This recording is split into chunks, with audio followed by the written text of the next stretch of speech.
So, any questions, anyone, before we continue with today's class? I hope, except for people who have enrolled yesterday evening, others must have received your server access details, right? So, anyone had any issues installing the GUI or connecting to the server?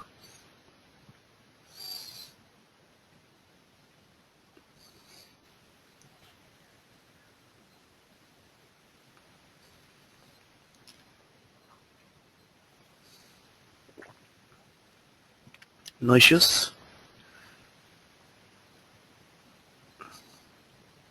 Ravi?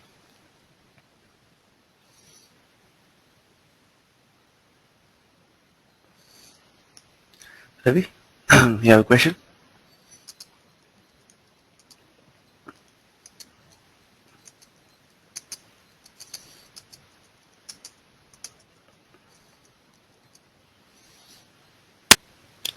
So, last week we were trying to understand the concept of ERP.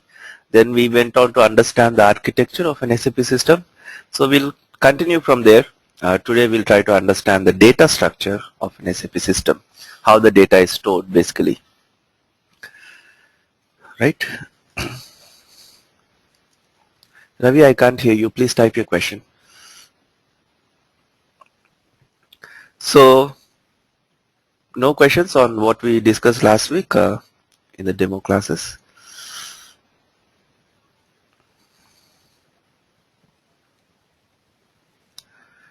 So before I talk about the data structure of an SAP system, last week I've said that when you implement an SAP system, you typically implement three systems, right?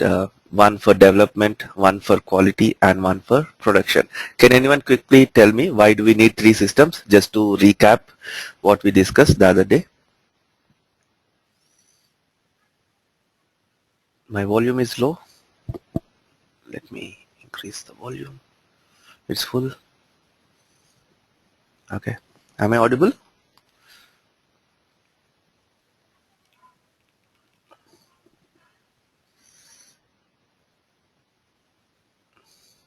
Okay. So anyone would like to quickly recap why do we need three systems? Just give me one moment, guys. Indra Kumar?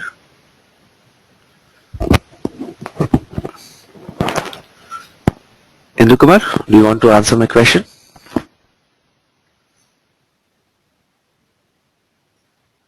Can't hear you. Yes, Kiran. Sorry, I was on mute. Yeah. Okay, so to answer your question, we have two systems, development, quality, and production.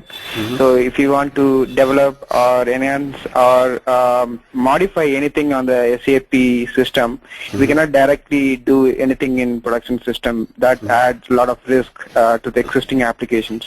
To avoid that, we have a different development system where we can develop the new application or enhancement, whatever we want to do. And once that is done, that will be moved to a different system where the production data will be replicated in periodically, so that we can test the existing system to make sure that nothing is broken, and as well as we can test the application that we developed or enhanced or modified. So once that quality process is done, we can move the entire package to the production system. That would reduce a lot of risk. Yes. So That is what my understanding. Yeah. that's right. So typically every company implements three systems. One for development, where you develop the objects, and then once you develop the objects, you move to a quality system where you have some real-time test data to test your applications. And once you test your applications thoroughly for all the dependencies, and if it is working fine in the quality system, then you'll be moving it to your production system. So any company would implement this minimum three system architecture or three system landscape. But SAP also supports a single system landscape, in the sense you can have only one SAP system, and within that you can divide that system into one production, quality, and development clients. Okay, so if you want to have a single system landscape instead of having 3 separate systems for development, quality and production, SAP also supports a single system landscape wherein you can have one SAP system installed and you can divide that one SAP system into a development, quality or production systems. Okay, so this we call clients. So each SAP system can further be divided into multiple clients, wherein you can have one client for development, one client for testing or quality, and one client for production. But even though SAP supports single system landscape, any company that implements SAP will have at least 3 systems minimum. Many companies have in fact more than 3 systems. They'll have one development, 2 quality systems, you know. So it depends from company to company, but most cases companies have a minimum of 3 separate systems rather than having one single SAP system and dividing it into different clients. But today we'll try to understand this concept of client.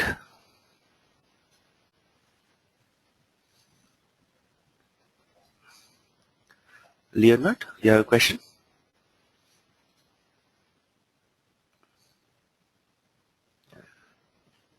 Leo?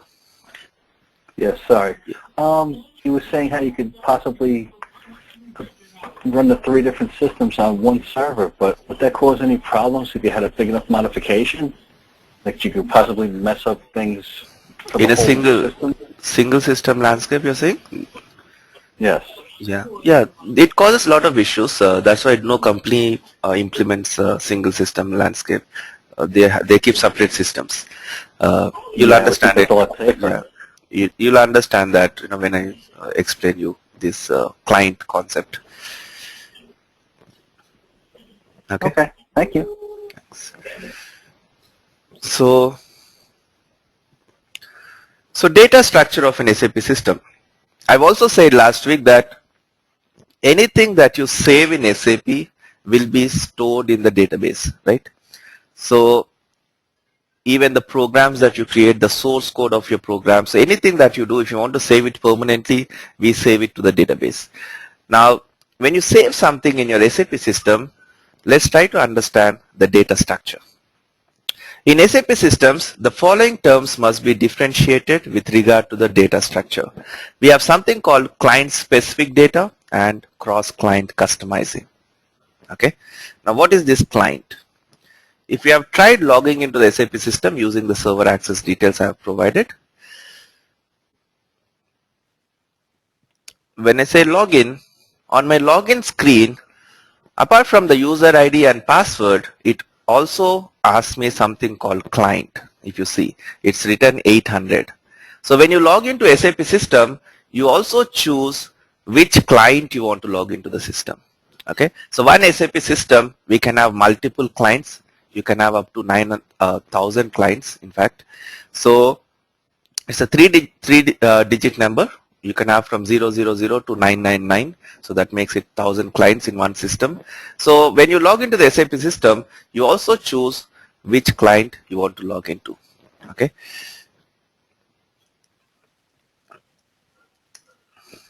And SAP also supports different languages, so you can also choose the language you want to log into.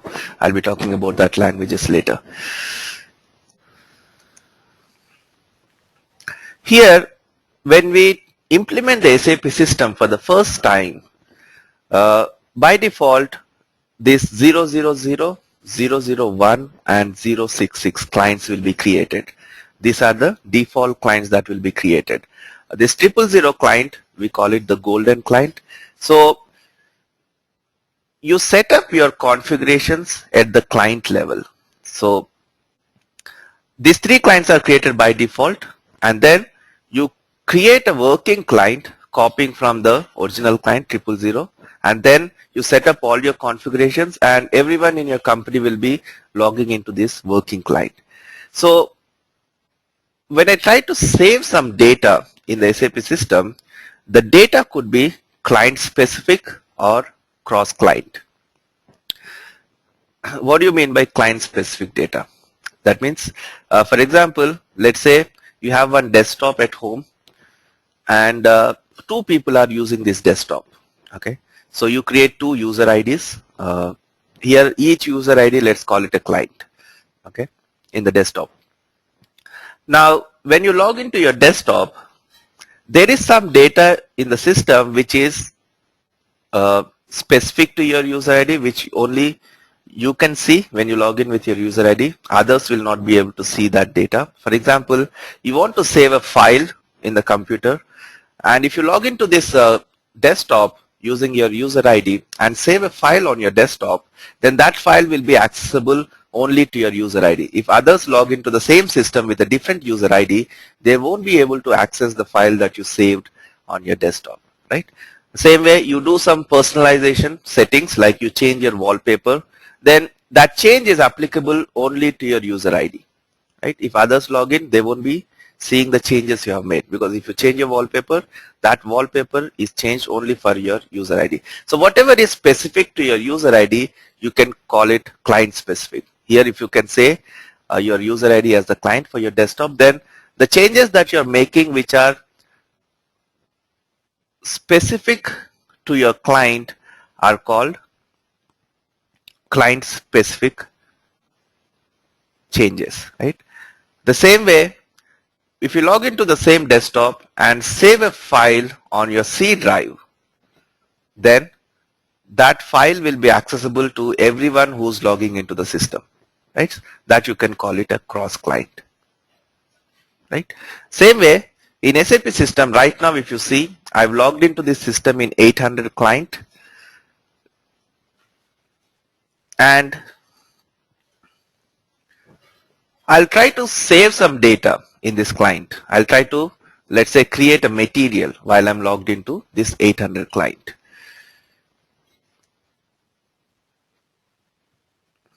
I'm trying to create a material here while I'm in 800 client.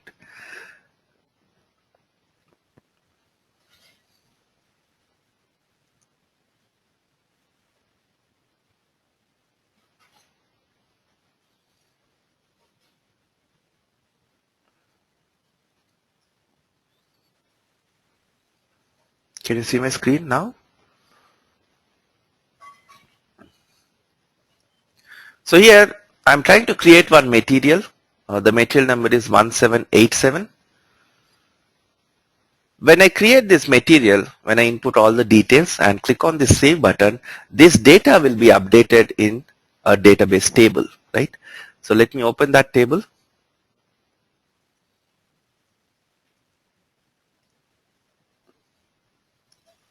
So the material information will be saved in a table called Mara.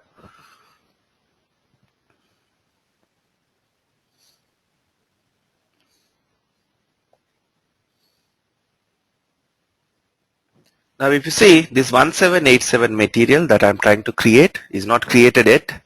If I try to search for this material, it says no entries found. So the material does not exist. I'll click on save to save this material or to create the material.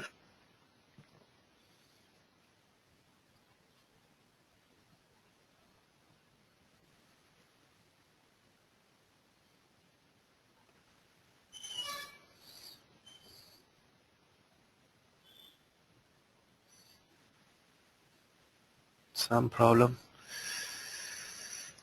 Let me do it one more time.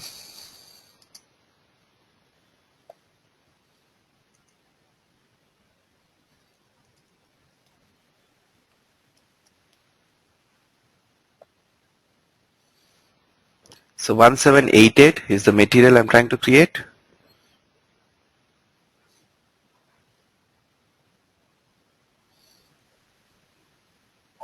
Okay, so it says 1788 material is created now. Earlier it was not available. If I go to this table and see for 1788 material, it is created, right? So when I create this material using this transaction MM01, I'll be explaining you all this later. It is saving this data in this table Mara. Okay. Now I've created this material while I'm in 800 client. So if this data is client specific, then this material will be available only in this 800 client. If I log into the same system in a different client, this data won't be available. This material information won't be available in that client if it is client specific. If this is cross client, then if I create this material in 800, by default, this material information will be available in all the clients of this system. Okay, so that's what differentiates whether if something is client specific, then it is limited to that client. If it is cross client, then it is by default available in all the clients, irrespective of where you are creating that data. So what makes this data client specific or cross client? Whenever you use an application to create something or to save something or to make some changes to the configuration, the data is always updated into a certain database table. Now, if that database table in which the data is updated has this MANDT as the first field, which is a client field, then the data is client specific. So right now I've created a material, and that material information is stored in this MARA table, and this MARA table has MANDT as the first field. So the material information that we are trying to create is client specific. Okay, so any table which has this MANDT as the first field, then the data in that table will be client specific. So if I've created this material in 800 client, so it's available only in 800 client. If I log into the system in another client, it won't be available there. I need to, if I want the same information in another client, then I need to either transport the data to other client or recreate the data in another client. Okay, so let's say you're doing something and that data is saved in one table, this TVRV, if you see. Now this table does not have MANDT as the first field. That means whatever data you save in this table is cross client. It's by default available in all the clients of your system.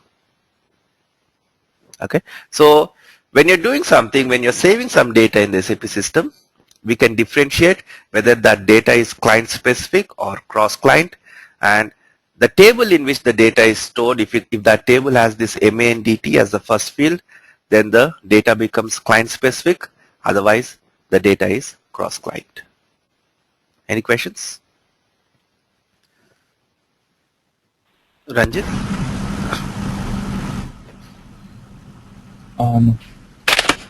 Okay. No questions. Will you lower your hand, please? Vijita? Yes, Kiran. Okay, tables, you said that it could be either client specific with respect to field mandate, but what about other objects like any programs, functions? Even as I said, even the program, when you create a program, that program code, everything gets saved in one database table. Okay, so those tables, if they have mandate field, then that becomes client specific. Anything that you save in SAP gets saved in a database table. So the easiest way to know whether something is client specific or cross client is just to look at the table in which the data is stored.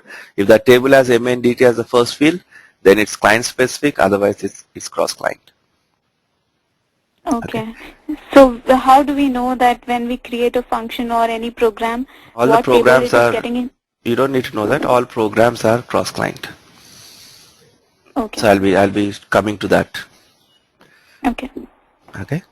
And also, Yeah. whenever you try to save something or whenever you do make some configuration changes, for example, I want to create a new client in the system. All I need to do is go to the change mode. When I click on this change button, it says, caution, the table is cross client. That means whatever I try to save using this transaction is updated into a table, and that table does not have MANDT. So it's informing me that whatever you save here are global. It will affect the whole system. It's not limited to your client that you're working on.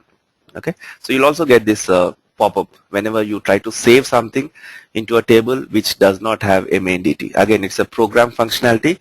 It's not mandatory that you should get a pop-up. Okay. Annamale?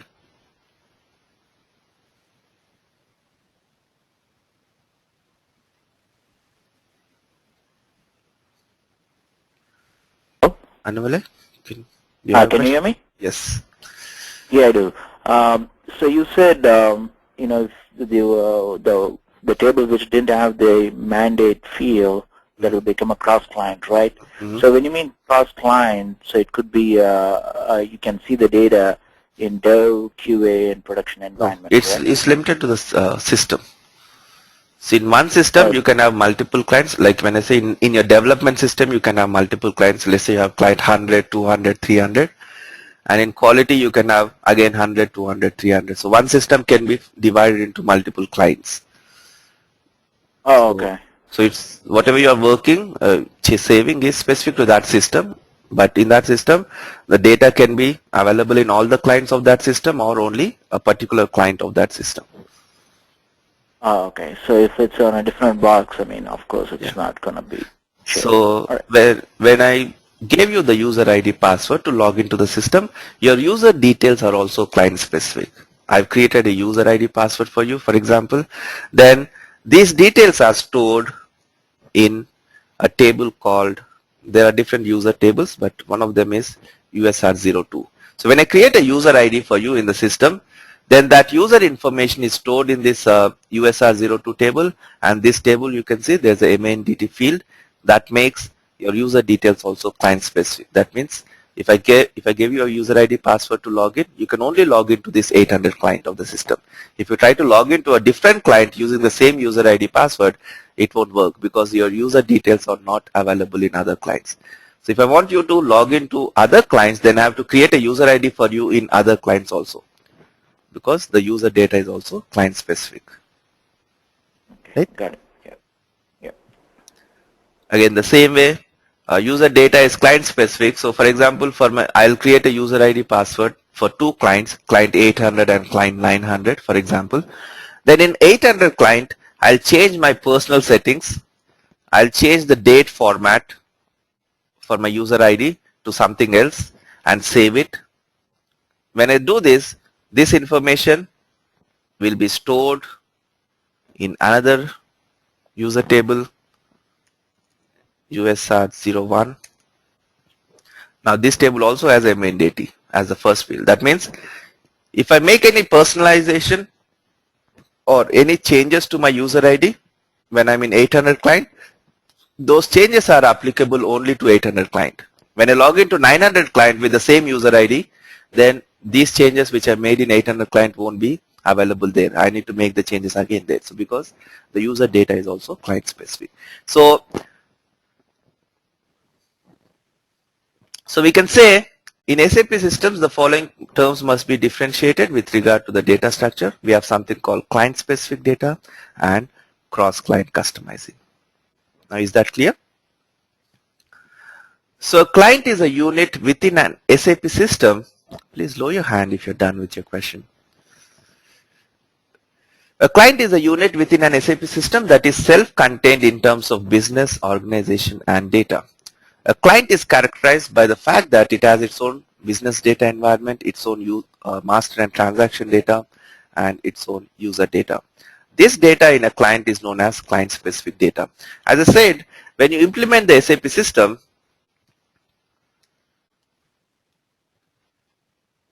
by default, these clients are created, and if you want to, you don't use these default clients to work. What we do is we always create a new client, and when you create a new client, you set up everything in that client. So the data will have its own, the client will have its own business data, master data, transaction data, user data. So you configure everything in that client. So every new client that you create, you need to configure all the settings. Okay, so every client is independent.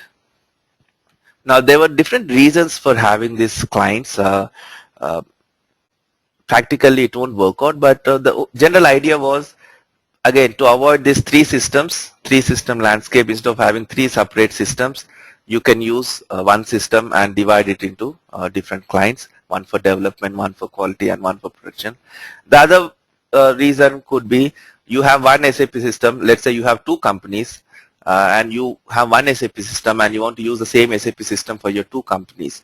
Then you can have one client for one company, other client for other company, so that you can still have company A can have its own set of materials, its own set of customers, vendors.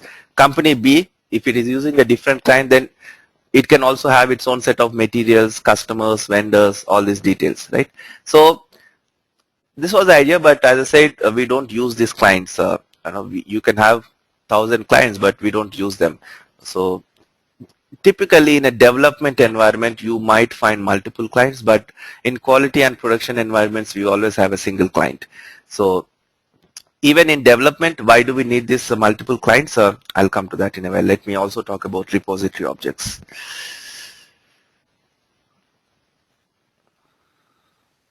Ravi, please type your question.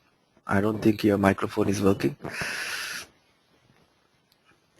Then we have something called repository objects. All the developments that you do, all the programs that you create, the tables that you create, function modules, anything, all the workbench tools. As an ABAP developer, all the objects that you'll be developing are called repository objects.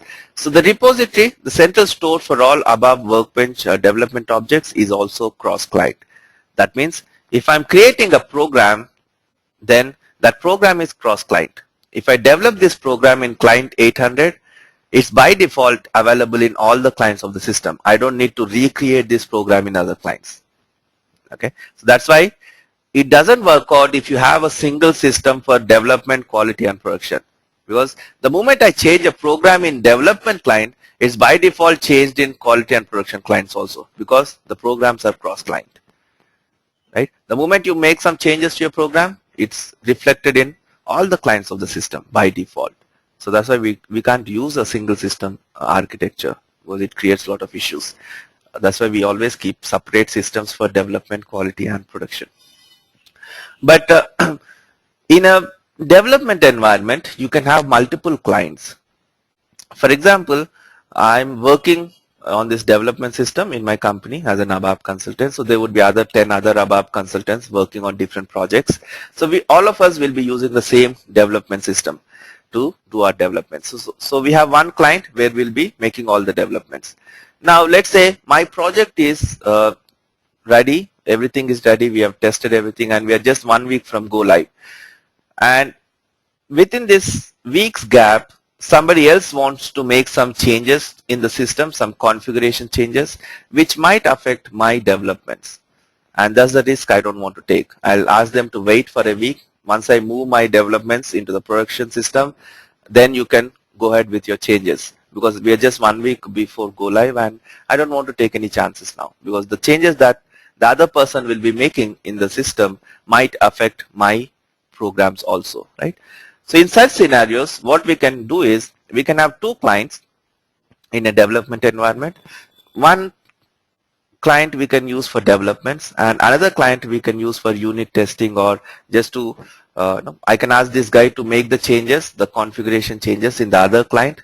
If the changes are client specific, then I can ask him to do it in the other client and test his changes there without affecting the working client of the development system. And he can that 1 week he can spend in setting up all the changes and then testing, and once my programs are moved to production, he can come back and reapply those changes. So in a development environment, you might find it a bit useful to have multiple clients, but in quality and production systems, we typically have a single client. We won't be using multiple clients there, right? So any questions on this client concept?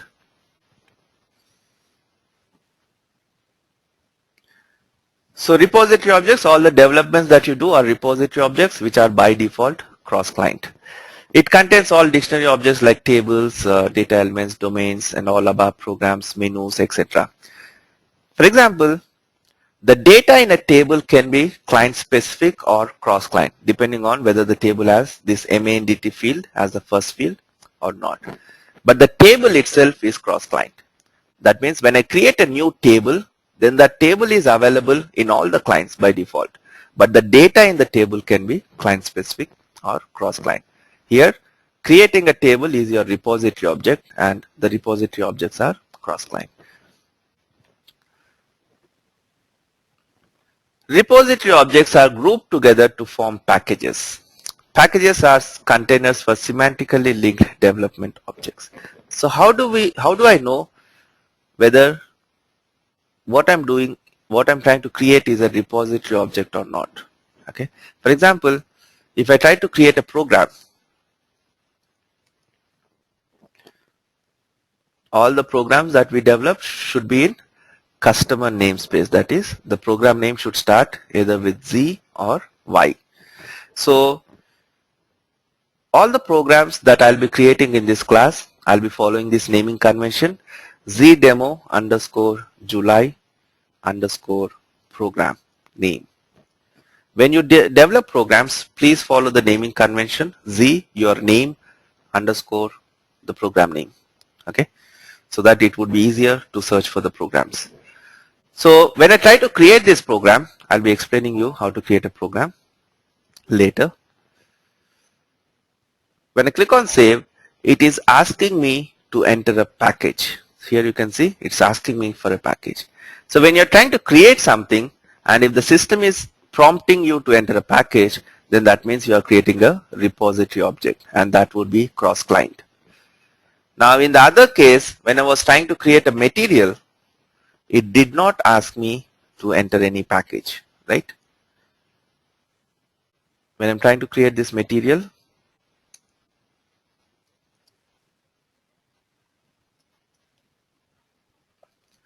nowhere it asks me for a package. It has simply created the material. So this is not a repository object. So whenever you try to create a repository object, the system will always prompt you to enter a package, because we group these repository objects into packages. Okay.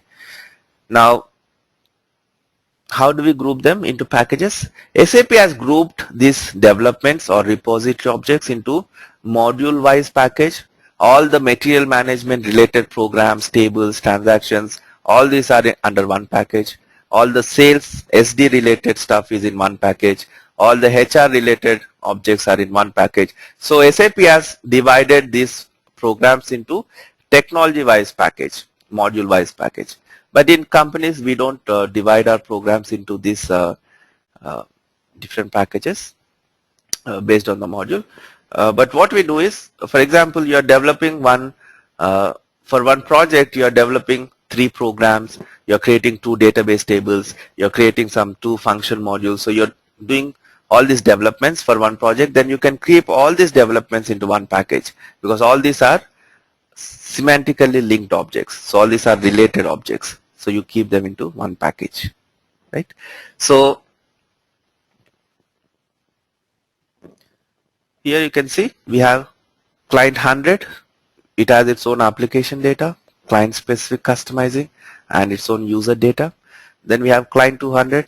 Client 200 also has its own application data, client specific customizing, and its own user data. Then you have cross client objects, which are by default available in all the clients. Then we have these repository objects like your programs, tables. So all the things that you are going to learn in this course, how to create tables, programs, all these things are repository objects. So when you create them, we group them into different packages. So SAP has grouped them by technology wise, like all the FI related stuff is in one package, CO related stuff, one HR, MM, SD, and when you develop your own objects, we keep them under our customer package. Okay. Any questions so far?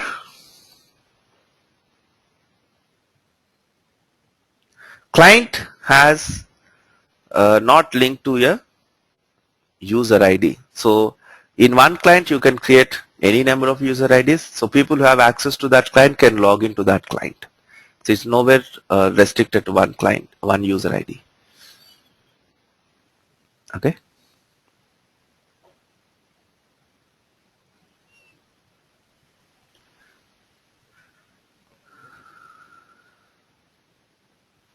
Can you give an example of cross-client? Ravi, as I said, this client concept exists, but we typically use a single client only. So you can safely forget about cross-client or client-specific, because if you are using a single client, all this doesn't come into picture, cross-client or client-specific. But all the repository objects are cross-client. Otherwise, any table which does not have MNDT field as the first field is cross-client. And then anything that has that is saved in a table which has MNDT as the first field is client-specific.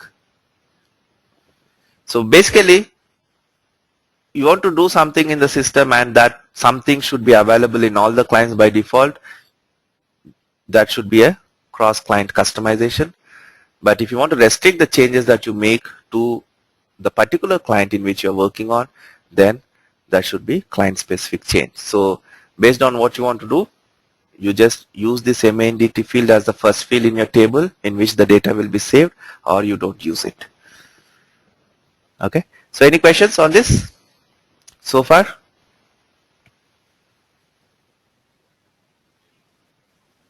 No? Clear?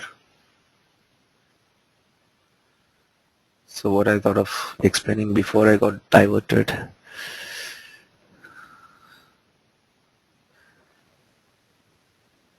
So in ABAP, everything that you develop is cross-client except for SAP scripts. SAP scripts are, we develop, if you want to develop a form, we use this SAP scripts. SAP scripts are client specific. So if I develop one script in one client, that's available only in that client. If I want to use it in a different client for testing or for whatever reason, then I have to transport this script from one client to other client. I have to copy the script from one client to other client. Except for SAP scripts, all the developments that you'll be making are cross-client. Okay.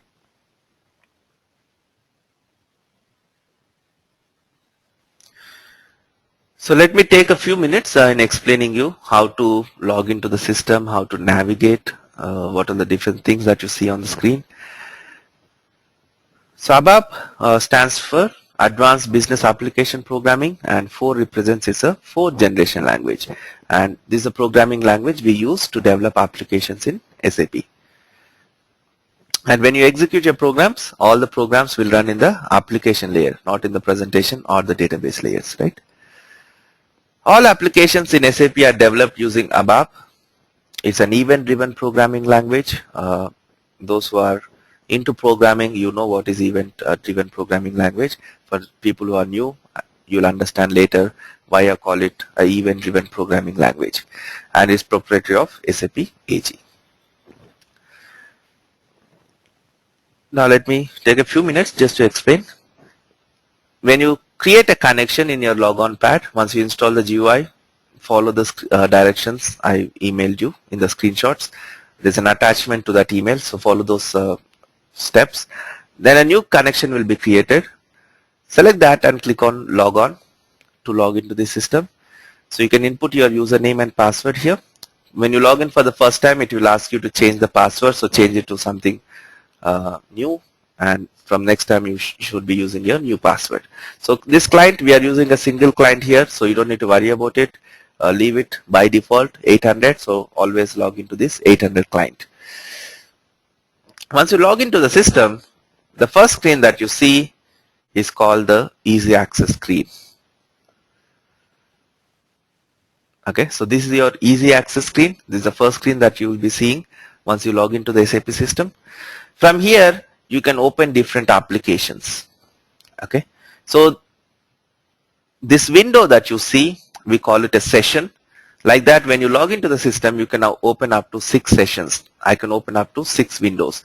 Right now, I've opened 1, 2, 3, 4 windows. I can open a couple of more. If I click on this create session, it creates a session or a window. Then 5. So this is my 6th window that I've opened, 6 sessions. If I try to open more, it says maximum number of sessions reached. So the maximum you can open up to 6 windows. Each window or session that you open occupies some memory in the application server. So they restrict it to 6 sessions per logon.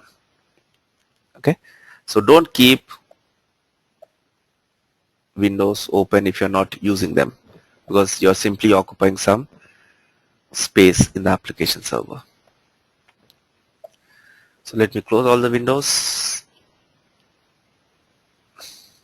Okay, so when you log in for the first time, this is the screen that you see. We call it the easy access screen.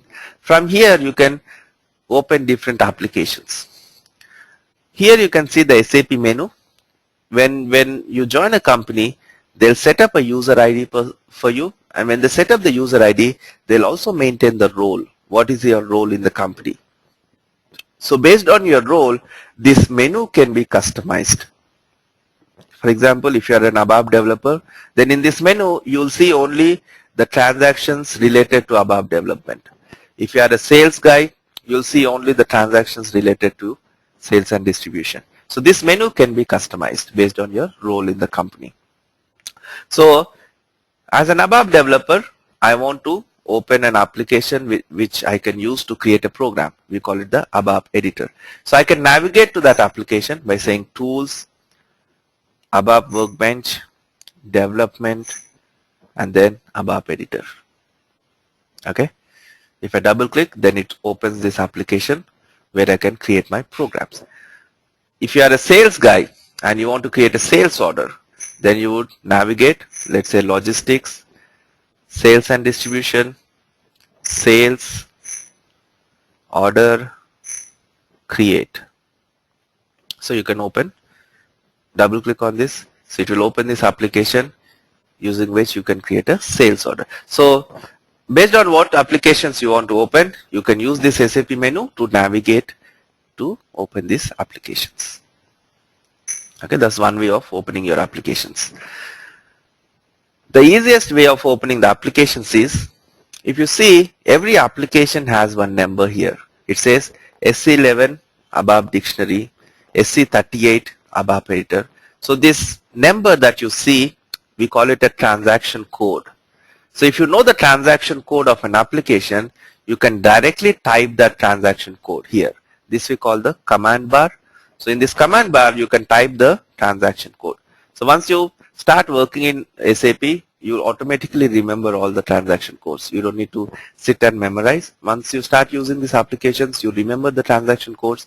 So when you know the transaction code, simply input that transaction code here to open that application. So if I say SC38 and click on this enter or hit enter on the keyboard, it will open that application.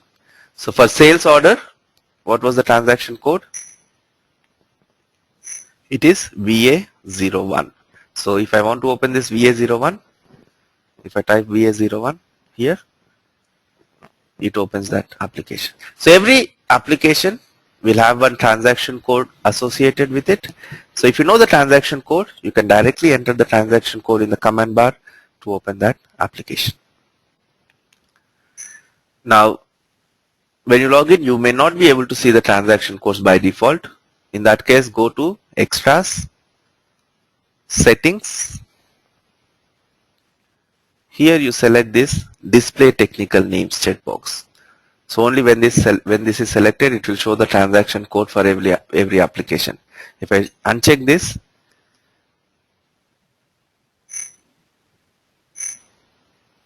now it says only ABAP Editor, ABAP Dictionary. It does not display the transaction code, right? So if you want to see the transaction codes for each application, then make this change.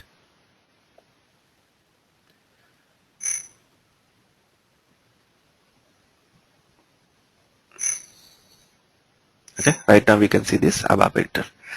Now, from this easy access screen, to open an application, you can either navigate or you can give the transaction code. Whenever you open an application, we open this application in a session. So first you open the session, and in that session you open this application. So here session means a window. So in this easy access screen, I can directly give the transaction code. SC38 for ABAP Editor and SC11 is for ABAP Dictionary. So these are the two transactions we'll be using initially. So if you remember these two transactions, that's sufficient for the time being. So if I want to open ABAP Editor, I'll say SC38, it will open.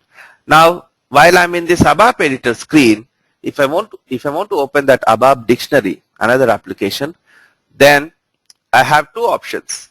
Either I can terminate the current application and open the new application in the same session, or keep the current application as it is and open this new application in a new session. Okay, So if I want to open this new application in the same session, then I can say /n before the transaction code. If I say /n S11, then it will terminate this ABAP editor and open this S11 ABAP dictionary in the same session, in the same window. When I do this, ABAP editor is terminated and it has opened this ABAP dictionary in the same session. Now, if I want to keep this session as it is, if I want to keep this application as it is and open the new transaction in a new session, then I can say /o. Let's say if I say /o SC38, then it will keep this ABAP dictionary as it is and open this SC38 ABAP editor in a new session because I'm saying /o before the transaction code. So if I say /o, then it keeps that SC11 as it is. Here I have my SC11 ABAP dictionary, and here I have this ABAP editor in a new session.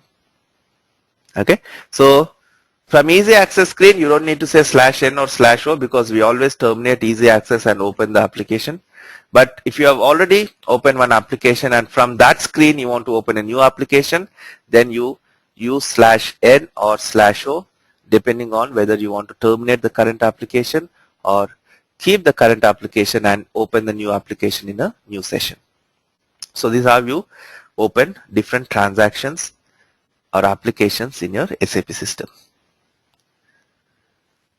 Now on each screen that you see, there are few things. We have this menu on the top, menu bar, we call it. So it has different menu options. So this we call the menu bar. Then the one below the menu bar, this one we call it the standard toolbar. The buttons on this standard toolbar are standard for all the transactions. It's just that based on the transaction, few of them will be enabled, few of them will be disabled. For example, for this easy access screen, this back and cancel buttons are disabled. If I open ABAP editor, I can see these buttons enabled but few other buttons disabled. So this is a standard toolbar, standard for all the applications. Based on the applications, few of the buttons will be enabled or disabled. Okay. So we have the menu bar, we have the standard toolbar, and this we call the command bar. Then below that, we have the title bar where the title of the application is displayed. Right now it says SAP Easy Access. If I open ABAP editor, it says ABAP editor initial screen. So based on the application that you open, the application's title will be displayed in this title bar. Okay. And below the title bar, you have the application toolbar. This one we call it the application toolbar, which has application specific buttons. Okay. Standard toolbar has standard buttons, whereas this application toolbar has application specific buttons. For this easy access, I have different buttons here. If I open ABAP editor, I'll have a different set of buttons here.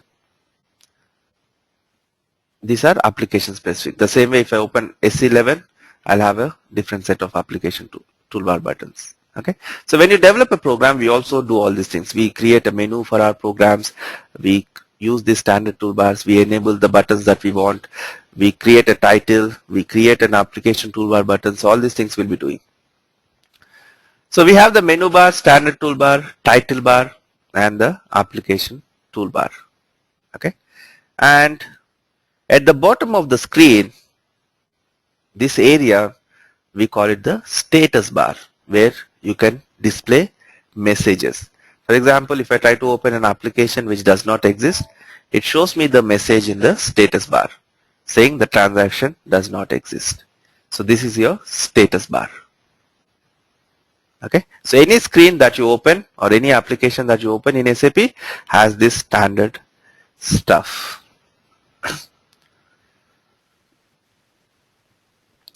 So easy access, it is the standard entry screen displayed after logon. Easy access is used by all the users like consultants, end users for opening transactions and carrying out activities. Easy access has SAP menu which has a tree structure to reach a transaction. So as I said, this is your SAP menu which has a tree structure using which you can reach your transactions. Then standard screen structure. These are the things that you can see on the screen. We have the menu bar, standard toolbar, title bar, application toolbar, and status bar. So if I give you a requirement and say that I want this PDF button on the application toolbar, then you know where to create that button, right? And if I say please show this message in the status bar, then you know where to show that message. Then we also have this command bar, which is used to open applications. So you can use this command bar. If you know the transaction code for your applications, then we can use this command bar to directly open the applications. There are so many transactions, you don't need to memorize them. When you start using, you'll automatically remember all these transactions. And for the time being, if you remember SC11 and SC38, these two transactions, that's sufficient. We'll be using only these two transactions. Then ABAP Workbench, these are the set of tools provided by SAP, using which we can develop applications in SAP. So we have ABAP Editor for developing your programs. We have this ABAP Dictionary for creating database tables and all this stuff. Then we have Screen Painter to create screens. We have Menu Painter to design your menu. So like that, we have Function Builder, Class Builder. So all these are your ABAP Workbench tools. So this is what we'll be using to develop applications in SAP. So this is what you'll be learning, how to use different tools to create different things. Okay. So any questions so far with this introductory part? In today's class, we try to understand the data structure of an SAP system. We try to understand what is client specific data and what is cross client. And we also try to understand what are repository objects. Then I explain you how to navigate in an SAP system once you log into the system. Vijita? Yeah, Kiran, my question is, you mentioned that we can open 6 sessions.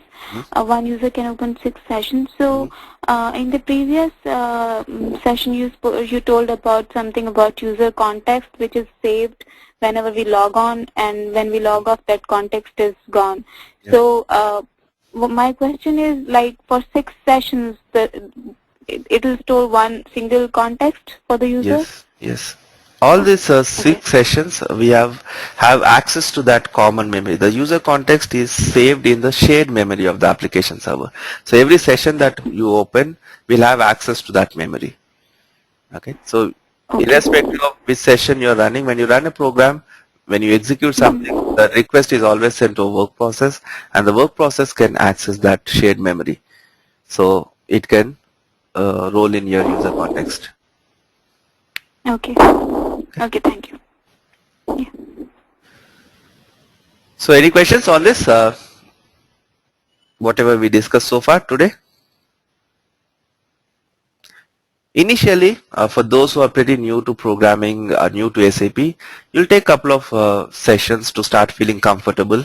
So just log into the system, try navigating, try opening different applications just to feel comfortable. Okay.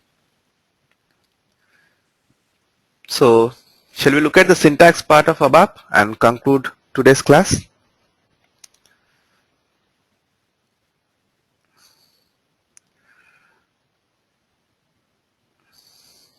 So as I said, SC38 and SC11 are the 2 transactions that we'll be working on initially. So let's try to understand how to create a program, and then we'll try to understand how to the syntax part of ABAP, since we have 15 more minutes to conclude the class. So to create a program, go to this SC38 transaction. Let me write it. The transaction code is SC38, ABAP editor. So open this transaction, and on this screen, give your program name that you want to create. If you want to see the existing program also, give the program name, and you can click on display to see the existing program. If you want to change the existing program, give the program name and click on change. But if you want to create a new program, give the program name, follow the naming convention I've said you, Z your name followed by the program name, and then click on this create button. Okay. So remember, the program name should start with either Z or Y. It should be in the customer namespace. Click on this create button. You'll get this pop-up window. Here, give some title for your program. Let's say my first program. Give some title for your program, and then here you need to select the type of program that you want to create. We can create different types of programs. For the time being, simply select executable program. Okay, from the drop down, select executable program. Then status, all the other things on the screen are optional. Only the title of the program and the type of program are mandatory. Other things are optional. So in status, you select whether it's a standard SAP program or a customer program that you're developing in your company, or a system program or a test program. So we don't select standard SAP program. When SAP creates programs, they select it's a standard SAP program. When we develop programs in our company, we always select customer production program. But if you are creating a program just for testing, you're not planning to move to your production system, then you can select test program. And if it's a system related program, then you can select system program. This is optional. It doesn't influence how your program behaves. It's purely for documentation purpose. So either select customer production program if you're planning to move it to a production system, or say test program. Then select the application area for which you are creating this program. For HR, SD, MM, whatever it is, let's say sales. Again, what you select here does not influence how your program behaves. Okay, these are all optional purpose. Then if you want to restrict this program to certain users who have certain authorizations, we can give that authorization group here, which we'll see later. And if you want to use logical databases, then you can also give that name here. Again, we'll talk about this logical databases later. So other things you can leave by default. And when I create this program, and if I don't want anyone else to edit my programs, then I can say editor log. Then it won't let others go into change mode of this program. Okay, so if you feel that you're creating a program and somebody else is deleting your code or doing something, playing with your programs, you can say editor log. But don't do that. If you do that, I won't be able to make changes to your program if you need any help. Then leave the other things by default. We'll see later when the time comes what they mean. Click on this save button. Okay.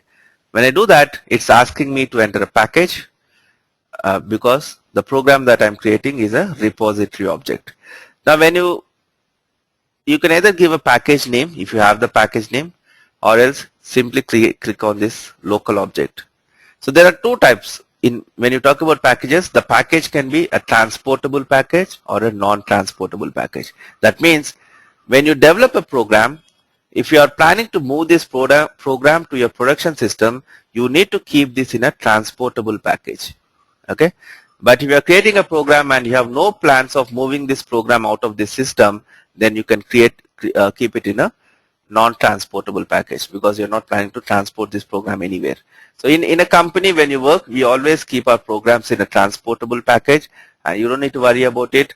The basis consultants, they'll create the package, and you just need to ask them which package you should be using for your developments. So when they say use this package, give that package name and click on save, so that your program will be under that package. Or else if you're not planning to move this program anywhere out of this system, then either click on local object, it's a non-transportable package, or simply enter this $TMP temporary package as the package name and click on save. Both are same. Either you can click on local object or enter $TMP as a package and click on save. Okay. Any questions so far? How to create a program? If you feel it's too much for the day, let me know, we can stop.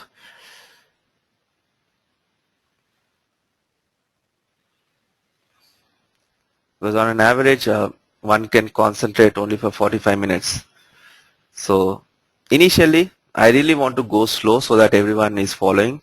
Once you start feeling comfortable, then we can always pick up pace.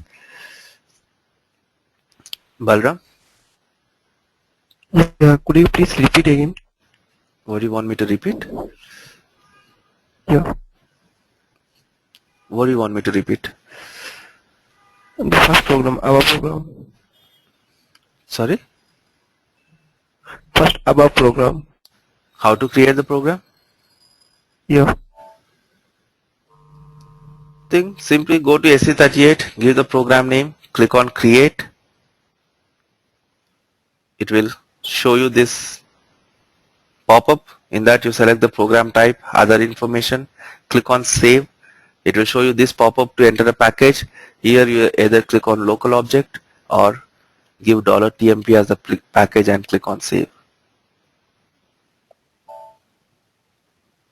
Okay.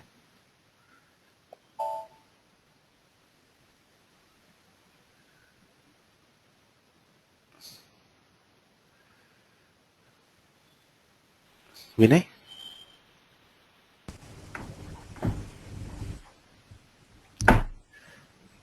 Vinay, do you have a question? Yeah. Actually, my question is, at the time, how many packages can be there, which can be used by developers? Like Generally, we use a single package for all the developments. In our company, we use a single package for all the developments. Few companies have different packages for different modules. So all the FI related developments, they want you to keep in one package. stuff, one package. But in our company, we use a single package for all the developments. Okay. So customer package. But do these packages, when we transport, it is done by us, or Transport will be transporting. For example, when they create a package, in the package they'll maintain the destination system where this object should be moved. Okay. So based on that, when you transport the object, it will be moved to that particular system.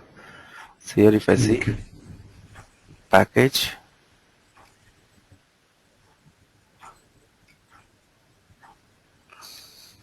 here transport layer will maintain what is the system where it should be moved. So if I say transport to production system, then when I move the object, it will be moved to my production system. If I want it to move to another system, then based on whatever transport layer you maintain here, when I transport my program, it will be moved to that system. Okay. So this package will be created by the basis consultants. When you develop your objects, you would simply use that package. And once you are done with your development, we transport the object. So when we do transport, it will be moved to that system by default. Okay. Okay, great. Thanks. So here, let me write a couple of lines of code.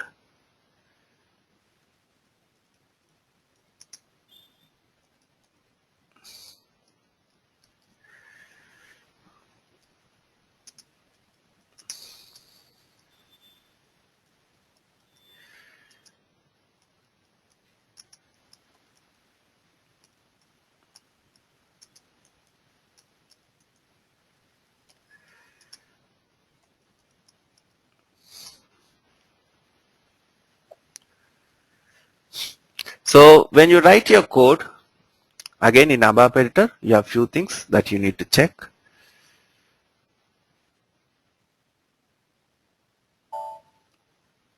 Abhishek, the packages don't start with $, they start with Z. All the customer packages that we create, we start them with Z. And $TMP is your local object. So when you write your code, this is your ABAP editor where you can write your code. When you log in for the first time, your editor screen would look different than mine. So go to this utilities, settings, and select this front-end editor new. So make these settings. Once you log in for the first time, it will be old editor. So your editor will look something like this. So this is how your editor would look. So go to utilities, settings, and select front-end editor new. And also go to this debugging tab and select classic debugger. By default, it will be new debugger, select classic debugger. So these two changes you make once you log into the system for the first time. Otherwise, my debugger would look different than yours. My editor would look different than yours. So when you write your code, you can do few things. You can click on this button here in the application toolbar, check or control F2. It will do the syntax check. It will check if there are any syntax errors. For example, if I forget this period at the end, when I click on this, it will do a syntax check.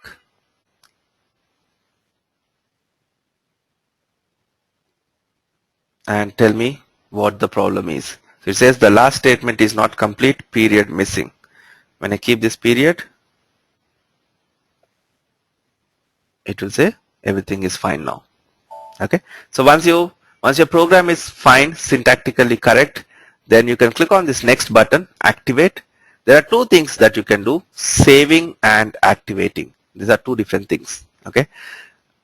When you execute a program, the system will always run the active version of the program. That means, for example, I've activated this program.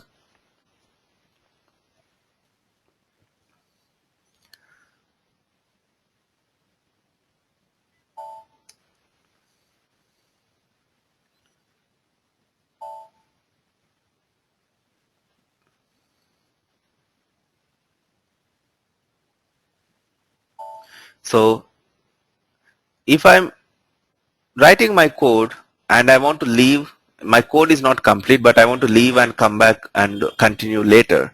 In that case, if I try to activate, if there are any syntax errors or anything, the program will throw an error. Second thing, if I activate it without completing, then if somebody else tries to run this program, it will execute my program, whatever code I wrote, and it would be incomplete, right? So in such case, I can simply save my program, come back later and complete it. But once you are done with your program development, you can activate it so that when you execute the program, it runs the active version. Now the next button that you see is your execution. If you want to execute the program, click on this button, it will execute your program. Okay. So write your code, do a syntax check to make sure everything is fine. If everything is fine, click on this activate. You won't be seeing this screen, the pop-up that I'm getting, because I have few inactive objects. So it says active object generated, then you can execute your program. So let's look at the syntax quickly. An above program consists of individual above statements. Each statement begins with a keyword and ends with a period. If you're fine, I'll continue. If you feel it's fine for the day, we can take it tomorrow also. So everyone is fine to continue?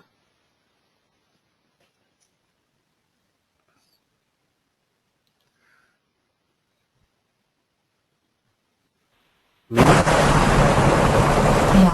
actually I just finished my second session of this seminar, which Okay. was on 13th July. So now when there I can get the recording for that day, so I couldn't keep up with the following classes. Can you give me a call after, sorry. Please give me a call after the class. So let's look at the syntax part.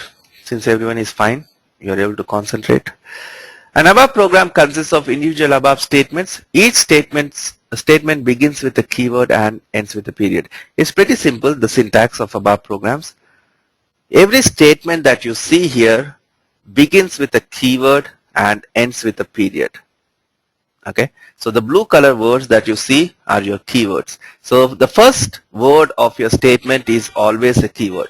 Here report is one keyword, parameters is one keyword, write is one keyword. So every statement that you write begins with a keyword and ends with a period, dot.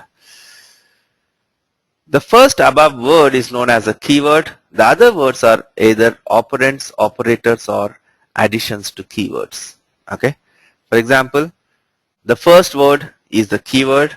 The other words are either operands, operators, or additions to your keyword. For example, I can say write this. If I say left justified, then here left justified is the addition to your right keyword. The same way I can say value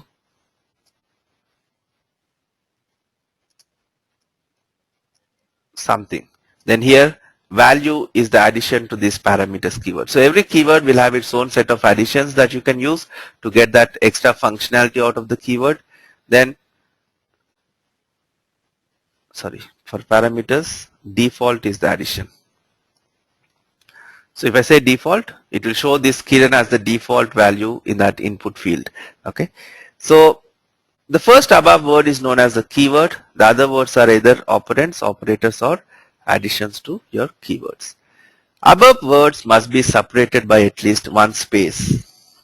So there should be one space between each word. If you see, there's a space between parameters, this word, there's a space here. So if I say like this, it will give a syntax error. Each word should be separated by at least one space. There can be more than one statement in a program line, and a statement may extend over several program lines. That means I can write one statement in multiple lines. So I can write the same statement this way in 4 lines. For the system, the statement starts here and ends when it encounters a period. Till that time, it's a single statement. The same way, I can write one statement in multiple lines, or I can have multiple statements in a single line also. It doesn't matter. Here I wrote 2 statements in 2 lines. So I can write the whole thing in a single line. Let's say here I can write. So for the system, the statement starts here and ends when it encounters a period. So it doesn't matter if you're writing a single statement in multiple lines or you're writing multiple statements in a single line. And ABAP code is not case sensitive. That means I can write this code in uppercase. I can say parameters in uppercase, or I can write in lowercase. It doesn't matter. The code is not case sensitive. So I can say write in lowercase also. Okay. So this is the basic syntax of your ABAP code. Pretty simple and pretty straightforward. So each statement begins with a keyword, ends with a period. Each statement can have, the first word is known as a keyword, and other words in the statement could be operands, operators, or your additions to the keyword. Every keyword has its own set of additions. Since every statement begins with a keyword, to write your ABAP code, you need to be aware of all the different keywords that you can use and what functionality that keyword provides. So that's what we'll be discussing in this course, the different keywords that you use for different purpose. Then above words must be separated by at least one space. There should be a space between each word, and you can have multiple statements in a single line, or one statement you can write it in multiple lines. And ABAP code is not case sensitive. So any questions, anyone? Variables are also not case sensitive. This variable which I have defined here, p name, I can write it in uppercase, lowercase, doesn't matter.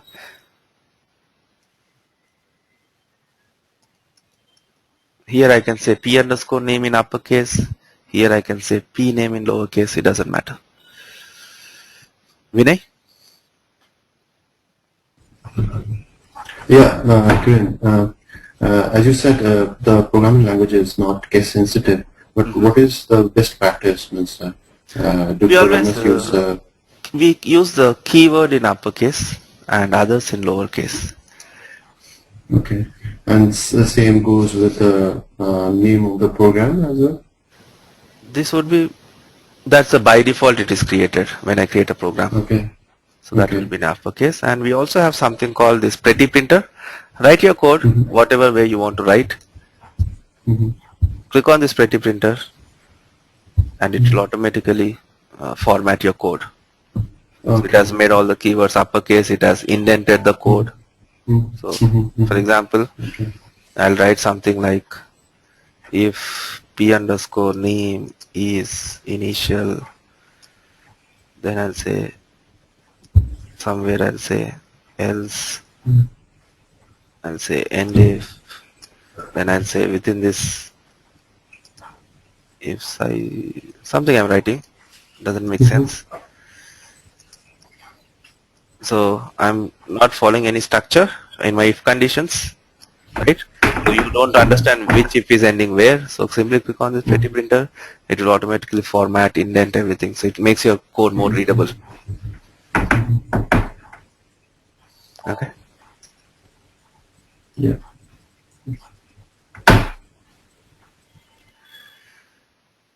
Shay?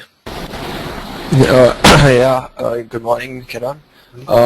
Is there any dictionary within SAP that provides like a dictionary for the keywords and its operands? Yes.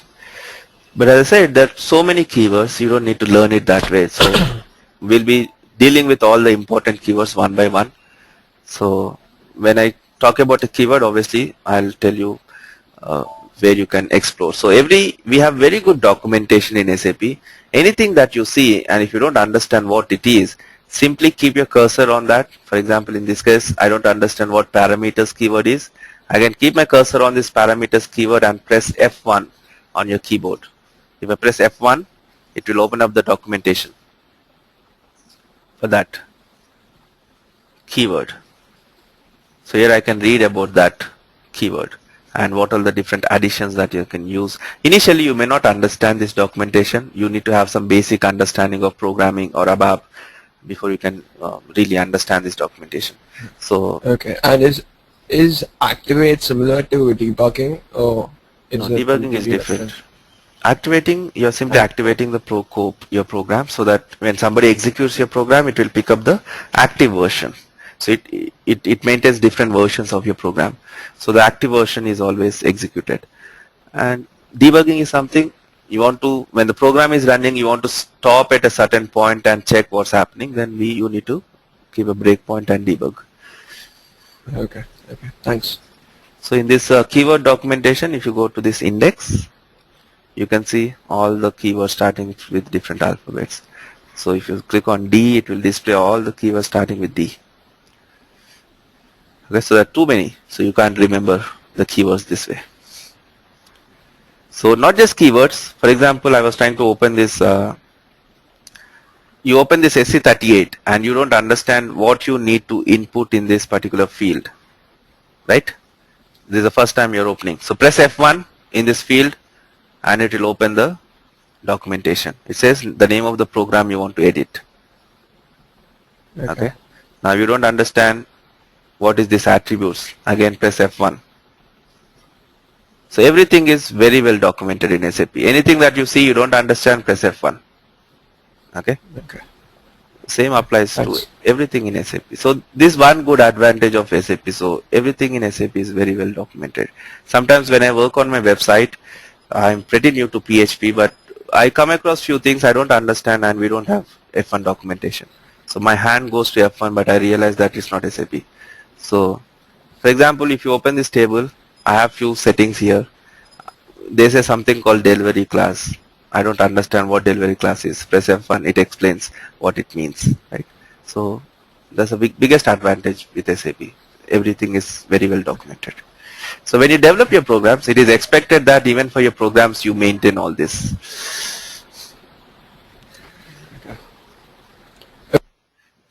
I'm sorry, you were trying to speak?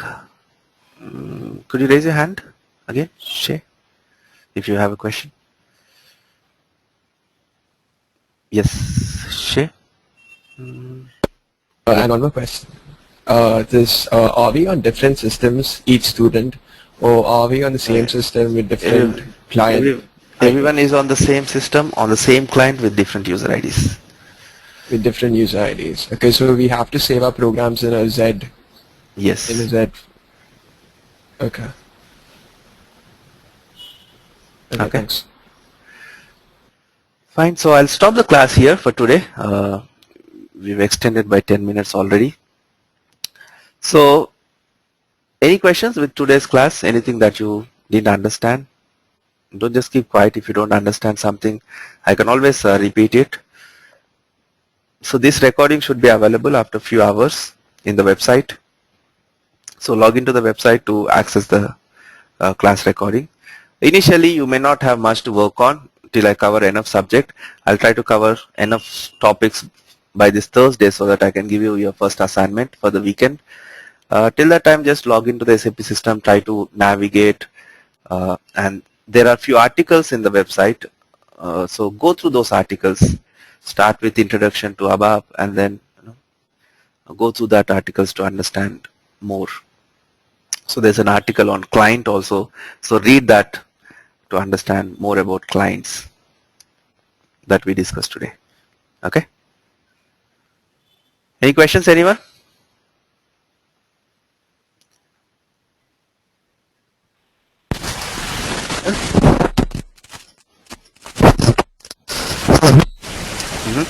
Hello. Yeah. Can you hear me? Yeah. Yeah. I think when I type the keyword in the editor, it brings the word on top, but when I press enter, it doesn't bring the word actually. So You need to how press can I do tab. that? Press tab on the Tabs. keyboard. Tab to take the suggestion. Even it doesn't bring. You are Tab. using Okay, Geo fine, fine, Windows. correct. Okay. Yeah, got it. Thanks. Okay. I thought it's enter, so No, I was trying tab. enter. All right, thanks. Bye.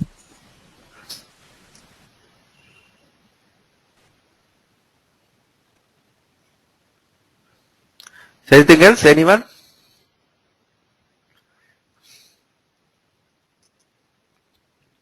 Those who have some issues, those who didn't get server access details or website details, anything, please give me a call after the class.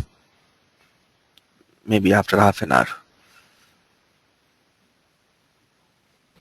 Shay, you have a question? Yeah. Does C stand for character or what? In your We'll program? be talking about it. Don't worry. Okay. Thanks. Fine then. I'm stopping the